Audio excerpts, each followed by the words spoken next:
এই গতকালকে ফাইনাল খেলা দেখলাম, সকালবেলায় ঘুমাইছিলাম, দুপুরবেলায় উঠে গান রাখলাম। তো এখন তো মুখস্থ করা সম্ভব না, কি লিখেছে আপনাদের শুনছি।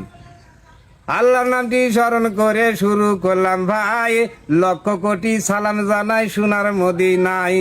পিতা মাতার চরণেতে জানাই শ্রদ্ধা ভক্তি, কিছু কথা বলবো আমি পাই জানো এই শক্তি। বলবো আমি বিশ্বকাপের ফাইনালের কাহিনী, মন দিয়ে শুনিবেন যতই আছেন জ্ঞানী গুণী। কি খেলিল মেসি রমেরো আলভারেজ বিপল, খেলতে যাইয়ে মাঠে তারা পায় না কোনো বল। মেসিরে নিয়েছিল তাদের কত বল ভরসা, আর্জেন্টিনা এমন খেলবে কেউ করেনি আশা।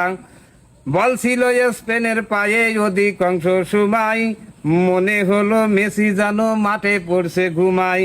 মাঠে কেন লাভলো না লাও তারা মার্টিনেজ, আর্জেন্টিনার খেলোয়াড়দের পায়নি কোনো তেজ। ভক্তদের সব হাতে দেখি বড় বড় বাসি, রান্না করে খাইলো তারা গরু মুরগি খাসি। কাপটা যখন নিয়ে গেল লামিন ইয়ামাল, আর্জেন্টিনার ভক্তরা সব ফেলায় চোখের জল। আর কত বল ঠেকাই দেবে তোমাদেরও গোলকিপার, তা না হলে কয় গোল হইতো ঠিক ছিল না তার। ও ভাই, তা না হলে কয় গোল হইতো ঠিক ছিল না তার। আর্জেন্টিনার সমর্থকদের বড় বড় কথা, দোকানপাটে বসা যাইতো না, ধরিয়ে যাইতো মাথা। আজকে তারা হয়ে গেছে একবারে চুপচাপ, আগের মতো নেই তো তাদের কোনো যে লাভঝাপ। আর্জেন্টিনায় ছিল যারা সবাই হইল ব্যাকুপ, স্পেন দলে আমি ছিলাম আর ছিল ওই ইয়াকুব। আর্জেন্টিনার আলামিনার বাইজিদ হইল ব্যাকুপ, স্পেন দলে আমি ছিলাম কহি চাচা ইয়াকুব। আর ছিল রাজকুমার কাকা জাহিদুল ইসলাম জাহিদ, এদিকে ইলিয়াস ইমরান আর ছিল ওই নাহিদ। সারা বাংলাদেশে ছিল অল্প কিছু ভক্ত, ব্রাজিলরা দিয়ে গেছে পুরোপুরি সমর্থ।